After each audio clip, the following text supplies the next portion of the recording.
శీర్షిక చిన్న సంకేతాలు గొప్ప అర్థం విహాన్ కథ విహాన్ మూడేళ్ల బుజ్జి బాలుడు. పొడవాటి వాలువెన్నెల జుట్టు, ప్రశాంతమైన చూపు ఉండేవి అతనికి.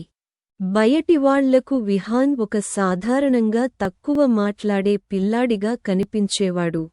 కాని అతని తల్లి మీరా కొన్నిసార్లు చిన్న చిన్న విషయాల్లో విభిన్నత గమనించేది. మొదట అవి స్వల్పంగా అనిపించాయి, కాని కాలక్రమంలో ఆ 7 ప్రవర్తనా లక్షణాలు ఒక స్పష్టమైన రూపం తీసుకున్నాయి. 1. పేరు పిలిచినప్పుడు స్పందించకపోవడం. విహాన్ అని మీరా పలకగానే అతను స్పందించకపోవడం మొదలైంది. ఆమె చేతులు తట్టినా, పాటలు పాడినా అతను తన ఆటలతోనే మునిగిపోయి ఉండేవాడు.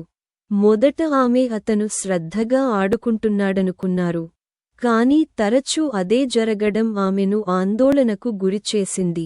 2. కంటి చూపుతో సంబంధం లేకపోవడం.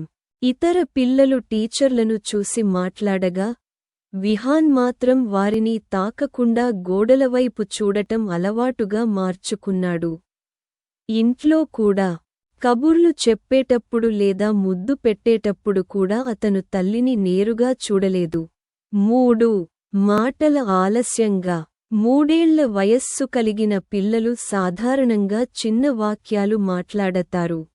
కాని విహాన్ చాలా తక్కువ మాటలు మాత్రమే మాట్లాడేవాడు. కొన్ని పదాలను మళ్ళీ పలకడం తప్ప కొత్తగా ఏమీ చెప్పేవాడు కాదు. కావలసినదాన్ని చెప్పకుండా తల్లిని చేతితో లాక్కెళ్ళే అలవాటు ఉండేది. 4. పునరావృత కదలికలు రెపెటిటివ్ మూవ్మెంట్స్.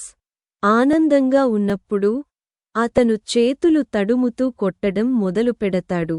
ఎప్పటికప్పుడు తన బొమ్మల చక్రాలు తిప్పుతూ వాటిని చూసుకుంటూ ఉండటం అతనికి ఇష్టమైన పని. ఒక్కసారి మీరా అతన్ని నేలపై కూర్చుని శాంతంగా ముందుకు వెనుకకు ఊగుతూ చూడటం గమనించింది. 5. మార్పులు ఇష్టపడకపోవడం. అతను రోజూ నాచుపాత్రలోనే అల్పాహారం తినాలి. ఒక రోజు ఆ పాత్ర లేకపోవడంతో అతను ఏడ్చి తినకుండా వెనకడుగు వేశాడు. పార్క్ నుండి అర్ధగంట ముందే తీసుకెళ్లినప్పుడు అతని ఆగ్రహం అధికమైంది. ప్రతి విషయానికి ఒకేలా ఉండాలి అన్నది అతని మనస్సు. 6. ఇతరులతో ఆడాలన్న ఆసక్తి లేకపోవడం. ఇతర పిల్లలు సమూహంగా ఆడుకుంటూ ఉండగా విహాన్ ఒంటరిగా తన బొమ్మలను వరుసగా పెడుతూ గడిపేవాడు. మిగతా పిల్లలతో ఆడేందుకు ఆసక్తిని చూపించేవాడు కాదు. వారిని గమనించడానికి ఇష్టపడేవాడు కాదు. 7. అసాధారణ స్పర్శ మరియు ధ్వని స్పందనలు. ఒక పుట్టినరోజు వేడుకలో బెలూన్లు పగిలిన శబ్దానికి అతను చెవులు మూసుకుని అరవడం మొదలుపెట్టాడు. ఇంట్లో అతను చొక్కాపై బటన్లు పెట్టుకోవడం, సాక్సులు ధరించడం ఇష్టపడేవాడు కాదు. సున్నితమైన నొప్పిలా అనిపించేది. కొన్ని శబ్దాలు లేదా స్పర్శలు అతనికి అసహ్యంగా ఉండేవి. ఒక నిర్ణయాత్మక క్షణం. తల్లి మీరా పీడియాట్రిక్స్ డాక్టర్ను సంప్రదించింది. వారు విహాన్కి పూర్తి మూల్యాంకనం సూచించారు. చివరికి ఆటిజం స్పెక్ట్రమ్ డిసార్డర్ (ASD) ప్రారంభ దశగా నిర్ధారించబడింది. మొదట మీరా దిగులు చెందింది, కాని తన అనుమానాలను పట్టుకొని ముందుగానే స్పందించినందుకు గర్వంగా అనిపించింది.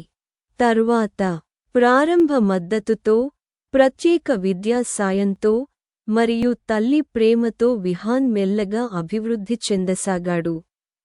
అతనిలో కొంత వింతత మిగిలే ఉన్నా ఇప్పుడు అతనికి అవసరమైన మార్గదర్శనం అందుతోంది. మూల్యం.